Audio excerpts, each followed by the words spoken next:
Here. Mr. Metcalf. Here. Mr. Paul. Here. Mr. Romagna. Here. Mr. Davis. Here. Mr. DiLoretto. All members of council are here and accounted for with the exception of Mr. DiLoretto. Mr. Metcalf. Trying to make a motion to excuse Mr. DiLoretto this evening for a meeting. Second. It's been regularly moved and seconded that Mr. DiLoretto be excused from tonight's council meeting. Roll call. Mr. Johnson. Aye. Mr. Hertel. Aye. Mr. Metcalf. Aye. Mr. Paul. Aye. Mr. Romagna. Aye. Mr. Davis. Aye. So moved. Motion carried. I'd like to remind everyone, if they have a cell phone, to please turn them off or put them in the vibrating position. Mr. Davis. Yes, Your Honor. I move that the minutes of February 3rd, 2015 and February 10th, 2015 be accepted as written. Second. It's been regularly moved and seconded that the minutes of February 3rd, 2015 and February 10th, 2015 be accepted as written. Roll call. Mr. Johnson. Aye. Mr. Hertel. Aye. Mr. Metcalf. Aye. Mr. Paul. Aye. Mr. Romagna. Aye. Mr. Davis. Aye. So moved. Motion carried. Petitions and communications, Madam Clerk. None this evening.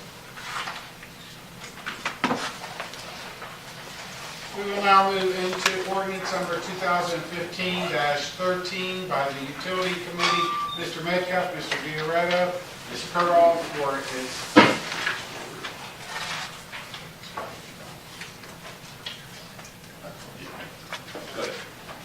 for its second reading.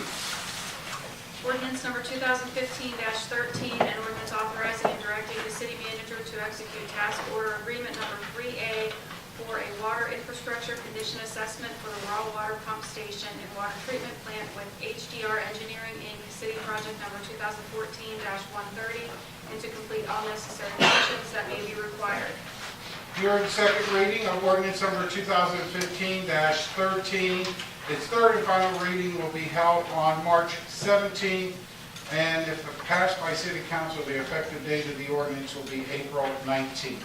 Before we move on into the agenda, we would like to make a motion to deviate from the rules, and I will call on Mr. Davis.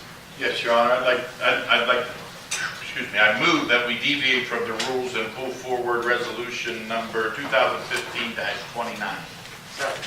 It's been regularly moved and seconded that we deviate from the rules and pull forward resolution number 2015-29. Roll call. Mr. Johnson. Aye. Ms. Hertel. Aye. Mr. Metcalf. Aye. Mr. Paul. Aye. Mr. Romagna. Aye. Mr. Davis. Aye. So moved, motion carried, we deviate from the rules and pull forward resolution number 2015-29. Resolution number 2015-29 by council as a whole. Resolution number 2015-29, a resolution of commendation to the J.C. Williams Foundation, PNC Bank. Whereas in 2013, the J.C. Williams Foundation was instrumental in enabling the Save Our Pool Committee to keep Bellevue Pool open. And whereas in 2013, the J.C. Williams Foundation, through PNC Bank, presented the Laybell Neighbors Who Care with a grant in the amount of $60,000 to operate the pool for the summer of 2013. And whereas without this grant, the Save Our Pool Committee would have fallen short financially in their fundraising efforts.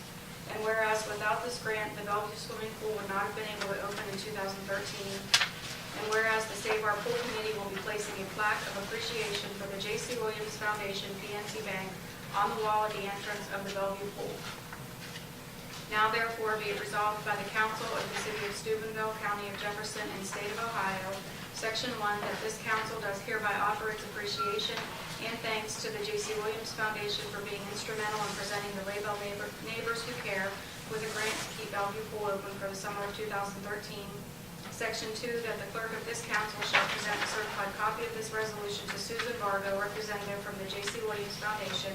Section 3, that this resolution shall take effect and be in full force immediately upon its passage and approval by council, otherwise at the earliest period allowed by law. Mr. Davis. Yes, Your Honor. I move that resolution number 2015-29 be adopted by roll call. Second. It's been regularly moved and seconded that resolution number 2015-29 be adopted by roll call. Roll call. Mr. Johnson. Aye. Ms. Hertel. Aye. Mr. Metcalf. Aye. Mr. Paul. Aye. Mr. Romagna. Aye. Mr. Davis. Aye. So moved. Resolution number 2015-29, duly adopted. Mr. Davis, would you please come forward? And I believe we have This is Santewa from the Laybell Neighbors Who Cares.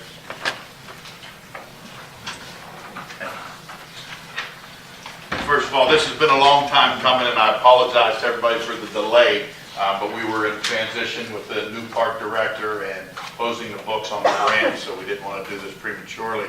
Unfortunately, Susan Vargo, who actually instituted the grant to the Laybell Neighbors Who Cares, is unable to be here due to the weather and conditions. She lives up in the Pittsburgh area and was able to travel. But if she were here, what I would say to her, I'll say to you. Without you, without you writing the grant, and without the grant, Steubenville would not have a municipal pool right now. If we didn't do something at that time, 2 years ago, when I opened my big mouth and said we could raise the money, she initiated the Santewa, I will not try to say her last name because I'll hack it,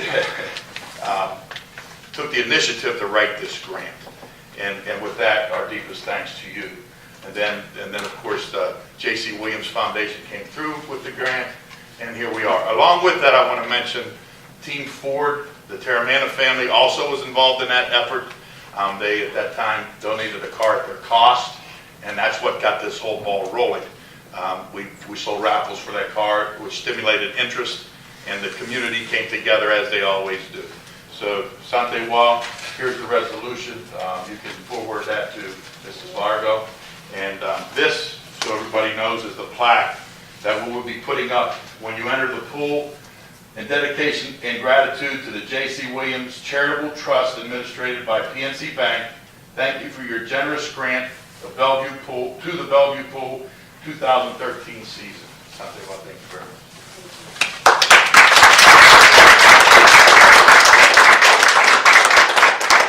On behalf of Susan Vargo, on behalf of J.C. Williams Foundation, on behalf of PNC Bank, they appreciate, to be able to help us to keep the pool open. And they understand that they did a great service, but they are very humble and they appreciate it. And I thank you. And I thank the community, too, for coming out and supporting us.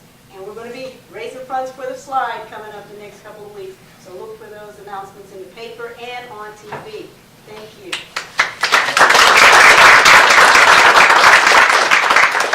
If anybody could raise the money for the assistance of the slide, it's definitely you here for saying. We will now move on to ordinance number 2015-14 by the Utility Committee. Mr. Metcalf, Mr. Diarra, Ms. Curl.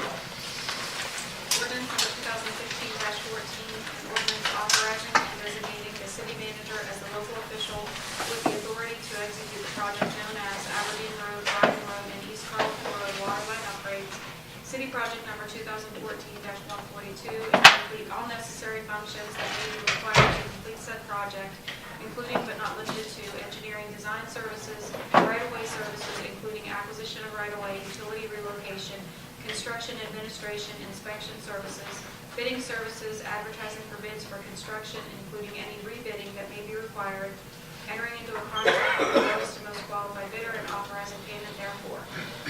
You heard the second reading of ordinance number 2015-14.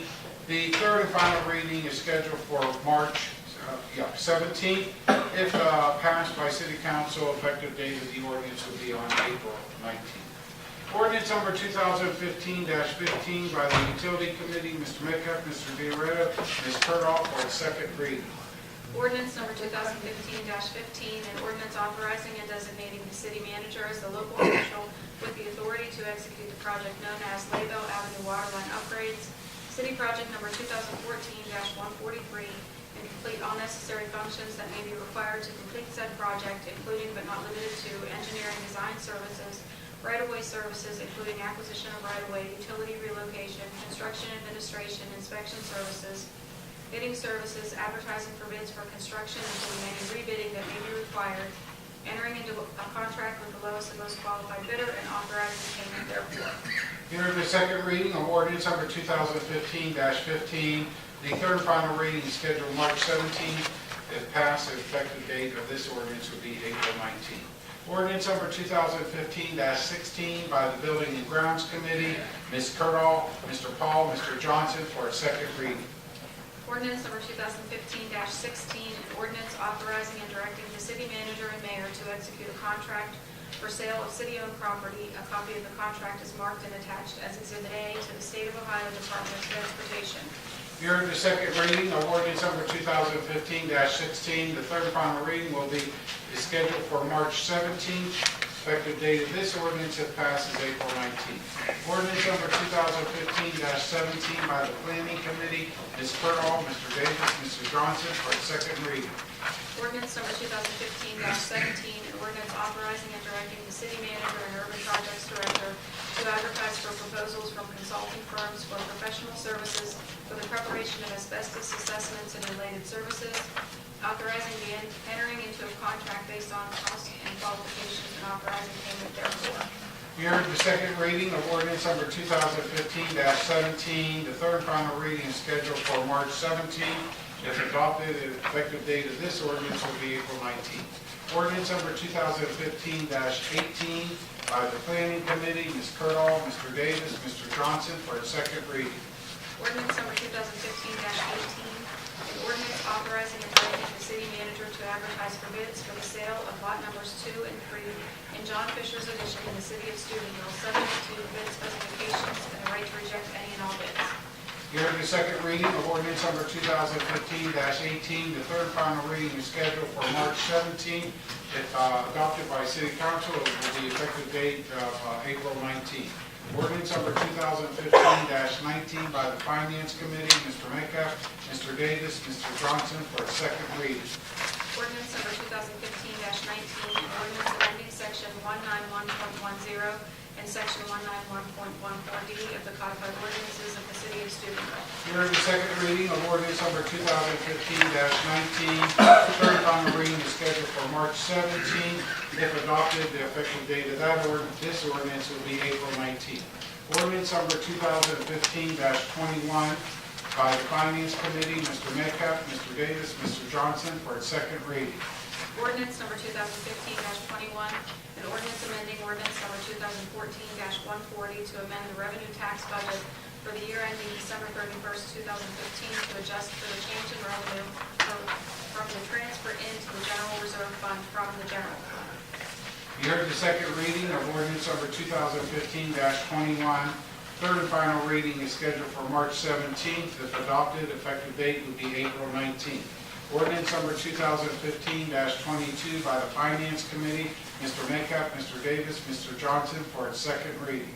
Ordinance number 2015-22, an ordinance authorizing and directing the finance director to transfer the amount of $236,274.91 from the general fund 01 to the general reserve fund. You heard the second reading of ordinance number 2015-22. Third and final reading is scheduled for March 17th. If adopted, effective date would be April 19th. Ordinance number 2015-25 by the Finance Committee, Mr. Metcalf, Mr. Davis, Mr. Johnson for its second reading.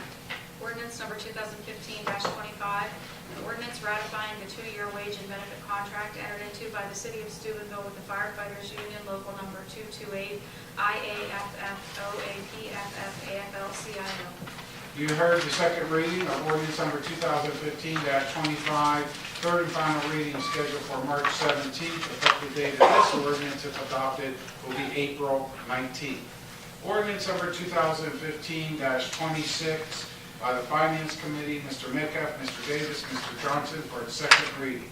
Ordinance number 2015-26, an ordinance repealing the existing table of organization of the city of Steubenville, Ohio, and now enacting a table of organization for all employees of the city. You heard the second reading of ordinance number 2015-26. Third and final reading is scheduled for March 17th. If adopted, the effective date of this ordinance will be April 19th.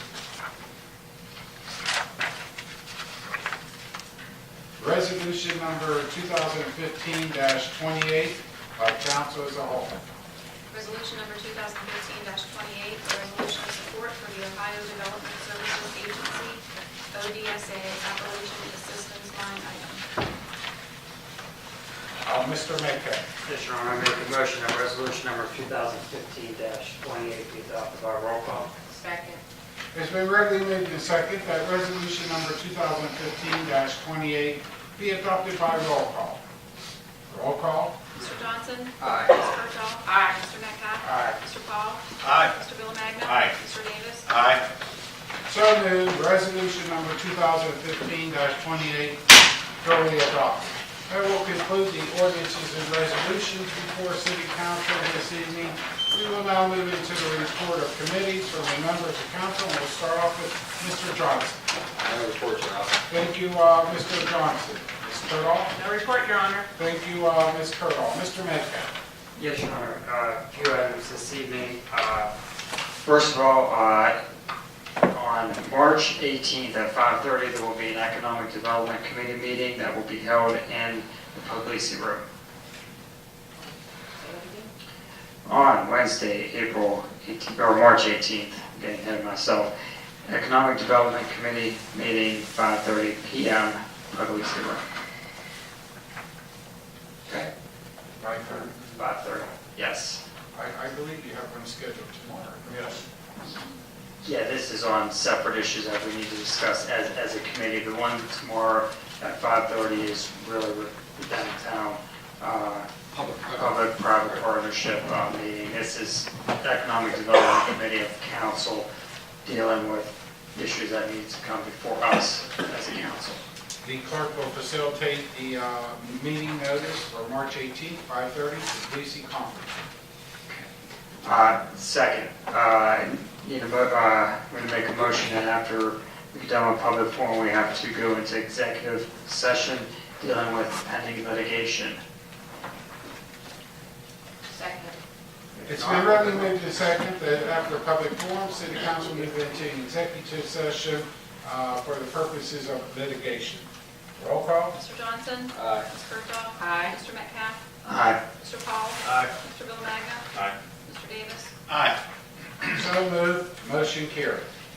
Okay, Your Honor, and just lastly, just a few items that are coming out of some committees that have been going on in the city. First of all, is our residential meter replacement program is going on, and I could personally say I set up the gentleman yesterday to come in and do my meter replacement. He did a phenomenal job.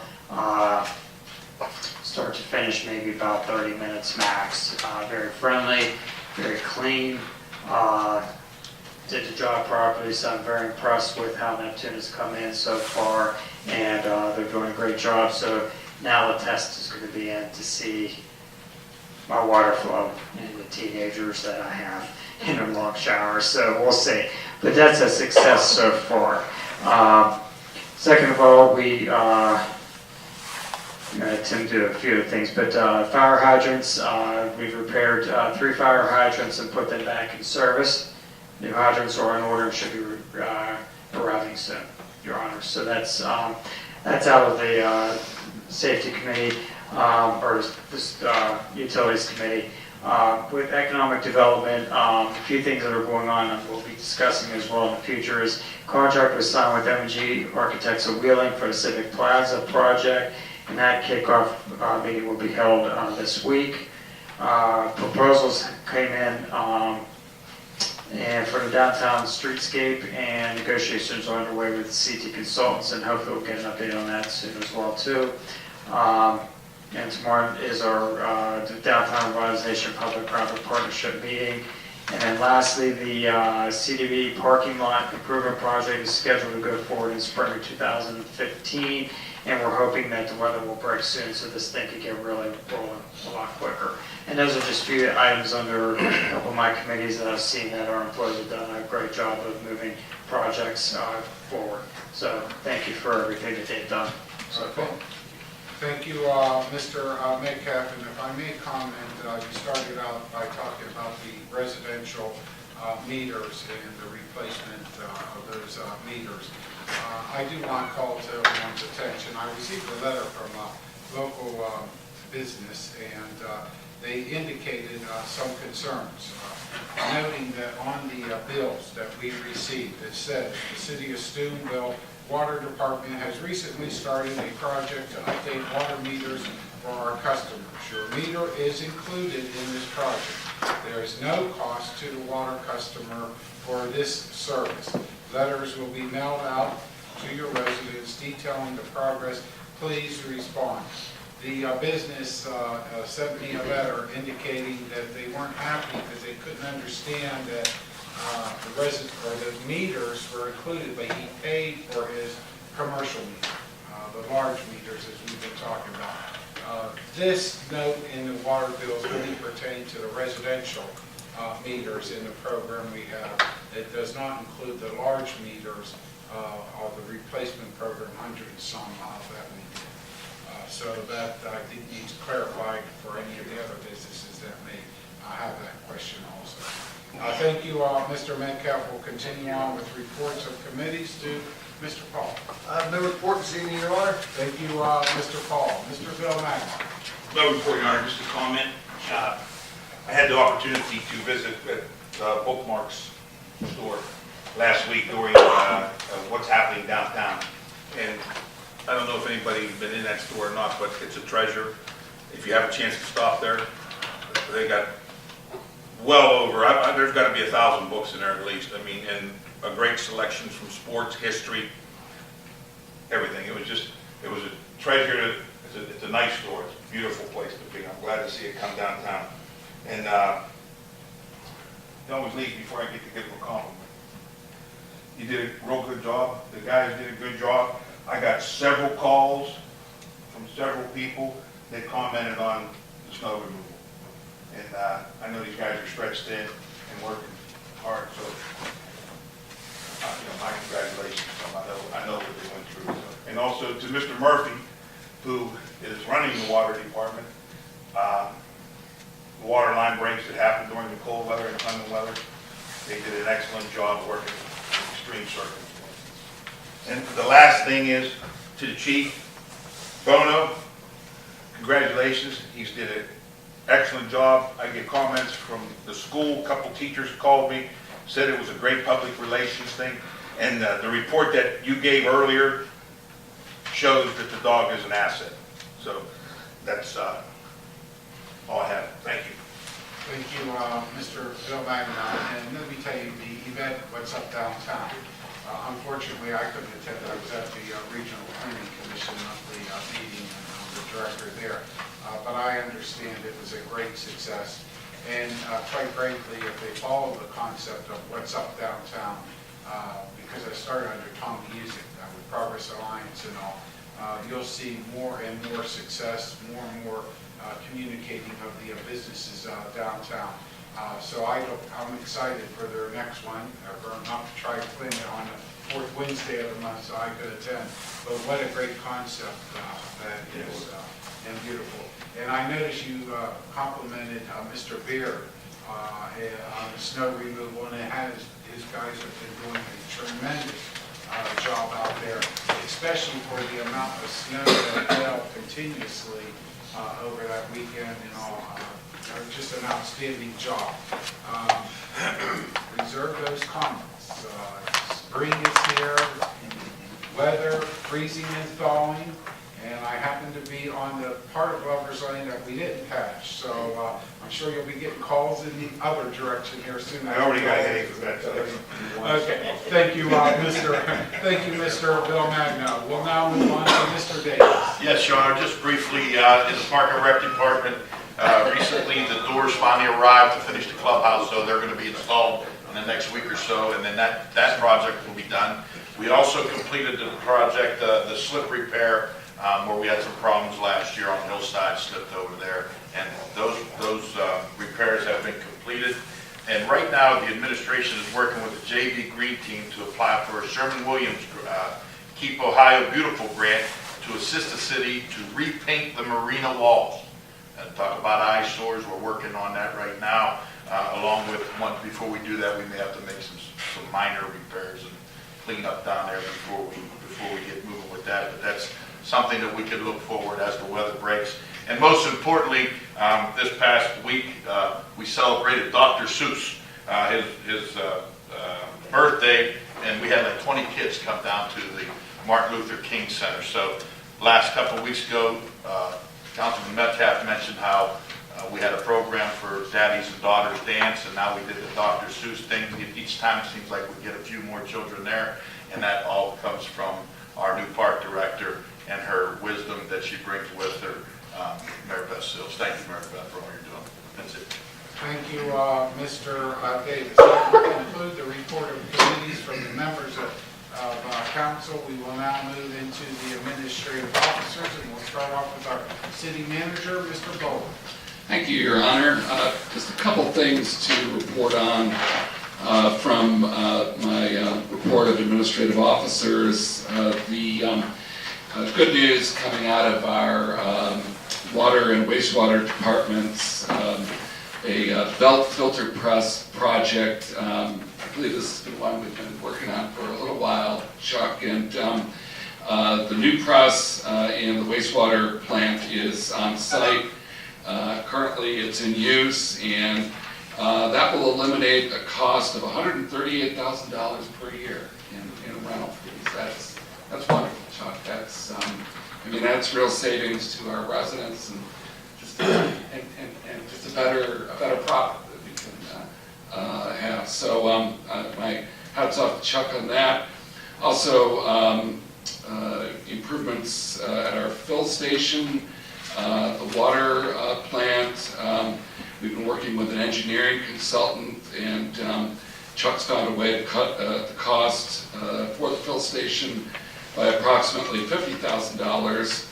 Have that online approximately 12 weeks sooner. So again, that's tangible cost savings, and we all know how stretched our water and wastewater funds are.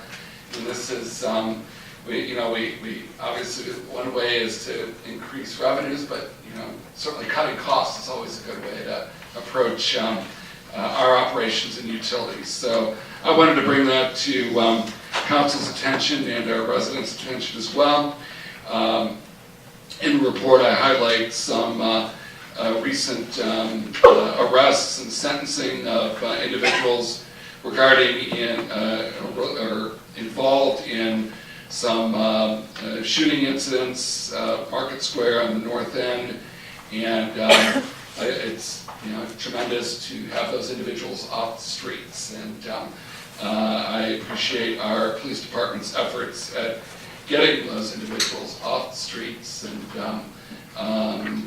they'll have a little while to think about what they did in prison because of that, and it makes us a little safer community. So appreciate their efforts as well. The fire department, I know Chief Capaldi, I think he may have left for the evening, but we've been working very hard on vehicle maintenance, and as I think we're all aware of, his fleet is fairly aged, and a lot of care needs to be given in keeping those engines and rescue trucks in service, and Chief Capaldi is very much aware of that and working hard to do that. I know that a number of other items that the fire department has been involved in, classes with our preschoolers, being involved in the remembrance for the teacher at the high school who passed away, and in our emergency response planning, and in a new firefighter sworn in. All of these, I think, are very public events, and ones where I think our outreach to the citizens is well placed, and I commend Chief Capaldi in leading the fire department in those areas. I'm happy to answer any questions on that report. Thank you, Your Honor. Thank you, Mr. Bowler. Mr. Metcalf? Yes, just a follow-up, just comment that Wheeling, Attorney Illenfeld, he's been working very diligently and trying to get drugs off the street in Wheeling. And one of the things I heard about today, and maybe the success that our police department has done getting a couple people off the street now, out of town people who do get caught in wheeling. I mean, they're really ramping up instead of 13 months, 18 months sentences. They're really going up to like 10 years. You know, that way, you know, they're keeping them off the street more. So just a food for thought as we gotta work hard to get people off the streets to look at that. I know that goes more beyond our police department, more to the judicial side of the equation, but just food for thought up here in Steubenville and Jefferson County. You know, we don't want the people to come here, put them in jail for 10 years, maybe that'll be a deterrent. Thank you, Your Honor. Thank you, Mr. Metcalf. We'll continue on with administrative reports to our law director, Mr. Rapella. No report, Your Honor. Thank you, Mr. Rapella. Once again, we'd like to thank department heads for attending this evening's council meeting. I do, before we move into public forum, want to once again address to City Council the state of the city address. As I indicated, I was hoping to schedule it for March 24th. However, I neglected to check my own calendar. That's the day I will be returning from the ARC conference in Washington, representing Omega there. And it will be very close in timing for me to be returned. If you can recall last year when I attended, I was walking through the door as Mr. Davis was hitting the gavel to call the meeting to order. So I probably will not be able to be in town in time to do the state of the address. Plus there was a scheduling conflict at Eastern Gateway. So I'm going to propose the following week for the state of the city address to take place at Eastern Gateway Community College on the 31st. However, I do want to tell council that that's a regular council meeting that evening, so it'll be a regular, rather long meeting. So if you want to move it to the following week, April 7th, both dates are available at Eastern Gateway Community College. Again, to schedule it other than here, we would need a motion so we can hold our council meeting. But if council would consider that, either tell me or next meeting or something, make the motion to pick either March 31st or April 7th for the annual address, again at Eastern Gateway Community College. With that, on the 7th, by the way, they did indicate that half of the lecture hall will be taken by the AAA driver's education thing, but they can move that to a classroom. So both dates, the 31st and April 7th, it's free, and I would like to look at it as quickly as possible. Yes, Mr. McNair. Your Honor, do you want some discussion on it? Well, you can do it next week. They're holding both dates for me. Okay, because, you know, I mean, I foresee, I mean, my opinion would be good for the 7th, because that's a sunshine meeting. Yes. That was You the say council. I'm long-winded or something? No, but you just did. Took the words right out of his mouth. That's okay. If we have it on the 7th, maybe I'll go to the driving educational courses. Hey, kill two birds with one stone. I mean, honestly, I'd like to, you know, just, that way we could get this off the docket, I'd like to make a motion that we have your meeting on the 7th, the sunshine meeting, which will be April 7th. We would move our sunshine meeting to Eastern Gateway as well. I second it. It's been regularly moved and second that the State of the City Address and Council meeting scheduled for April 7th take place at Eastern Gateway Community College. The address right now, I'm going to say 6 o'clock, probably 6:15 or something, and then the regular sunshine meeting will take place at 7:30. Roll call. Mr. Johnson? Aye. Ms. Curto? Aye. Mr. Metcalf? Aye. Mr. Paul? Aye. Mr. Villamagna? Aye. Mr. Davis? Aye. So moved. Motion carried. We will now go into public forum. Is there anyone wishing to speak to City Council on city business? Please come forward, state your name and address. Sam Lankovich, 522 Pine Valley Drive. I'm a lifelong resident of the city, taxpayer. I'd like to address a topic that was first brought up a couple weeks or several months ago by Mr. Isaac. Also, Kurt Wickham about the emergency medical service response in the city. I also had sent a certified letter requesting information about run reports from Ms. Smith, the health commissioner. She's also a licensing officer of EMS in the city. Haven't heard anything back from that request. If I could answer that. Sure, Mr. Rapella? I think that request was made on behalf of your union, and then your union wrote us back and they denied the request. Now, if you want to make a personal request, I'll make a redo it personal in person. request, and we'll give you what you're looking Yeah, in for. regards to any ambulance transport within the city, a report for the patient has to be forwarded to the health commissioner within 24 hours of that service. I don't know if it's been done, but they need to look at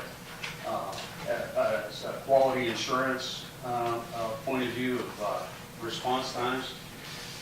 I gave 6th Ward Councilman Bill Magna a notebook containing all the runs from Mingo Junction alone, which amounted to about 119 calls from each way. Mingo ambulance had to come into the city. Same thing with Wintersville. Chief Harrington hasn't responded to our request yet, but they've come in approximately 90 times. That doesn't count the other departments. Toronto EMS has come in several times. I work there part-time. I've been down here personally on calls. They also call out the hospital to see if any ambulances are at the hospital. Hurdles, EMS has been on calls, Adina, several other departments. Also, the duties of the licensed officer, it says only one license shall be issued by the city every 2 years. Any other license being issued, the applicant must be approved by council upon the applicant showing the need for additional service. There definitely is a need for additional service. That ordinance was passed in 1970. That was 45 years ago. So it's something that needs to be addressed. Also, we're talking about money, is ordinance, city ordinance 129.01. And if you don't pay your ambulance bill, the city will reimburse that company $40 cash. I believe that ordinance should be removed from the codified ordinances. We're talking about budgets and other things. And getting back to the license, I believe it's also against the Ohio revised code that prohibits the against trade, conspiracy against trade prohibited. Monopolies are not allowed in the state. I believe they have a monopoly. I'd also like to give a copy of our proposal we did in 2009 to previous city manager, Ms. Davison. This was in September of 2009. We're integrating EMS into the fire department. I'd like to give you a copy. Whose proposal is that? It's the IFF 228s. All right, if you will accept We want to give that to you? I want to give it to you. I'd also like to give a copy to Councilman Johnson and some other background information, some also background information. A way to generate money, which I've addressed the previous city managers about generating money, and no one wants to take any of our ideas. EMS is one of them. It compares to Alliance Fire Department. Alliance Fire Department right now is trying to take over EMS transportation in their city. The previous city manager, after our presentation, she told her intern that EMS is a moneymaker. I believe that we can contribute, not only provide some extra income to the city, is also alleviates or take up some of our budget. It is a moneymaker. The ambulance company in town has generated at least $5 million a year. Thank you. Thank you. Mr. Yeah, I researched Newark, Ohio, and they have an EMS. They bring in $2 million in EMS fees. It is something that the city needs to consider. We do have to generate money. We have to look at all options, and we should look at the option of bringing EMS back to into our city. Now, Newark's about a little over 2 times the size of Steubenville with 40,000 residents. If they brought in $2 million, I think it's safe to say we could bring in $750,000. And I believe most of our fire department are paramedics, is that right? Yes, we have a lot of EMTs, myself, I'm a paramedic. We have other EMT intermediates and start IVs and stuff. Sorry, another thing, I just lost my train of thought. I'm sorry. Well, that's okay. I mean, I haven't seen this report, but I believe it is something this council needs to consider, because we have to look at all avenues to generate revenue and then look at expenses as well. If I can add one thing, we already do first responder calls. When the ambulance is tied up, we provide first responder service. We get nothing for that service. I understand. We're subsidizing a private for-profit service, and we get $0 out of that. Now we're hard to get even equipment replaced. So, I agree with you. thank you. Mayor? Mr. Bill Mack. Sam, did I hear you, did you say Bergholz and Adina had answered calls in the city? Yes, sir. How do they know where to go? Well, that's a question. You know, the fire department, we specifically have maps and everything. We know where we're going. I don't know. They have to get instructions from the 911 center, and they just give them cues over the radio. And that's a matter of record, that Bergholz and Adina answered calls in the city. I don't know. That's why I wanted to go with the health commissioner and identify who's coming in here, because they actually have to provide a report. I would find it hard to believe that they came all the way. If they were at the hospital and responded, That's most of the time when somebody like that, but that's how far away they come. They did it before you did it. But one, that's an issue, and that's contained in that report that we gave in 2009. So, and it compares fire response to EMS response. Your Honor. Mr. Bowles. Thank you, Your Honor. Of course, I haven't received any report. You referred to past city Well, managers. there is a copy in your office somewhere, I- unless it was well, there's another one. shredded. I'm not aware of it.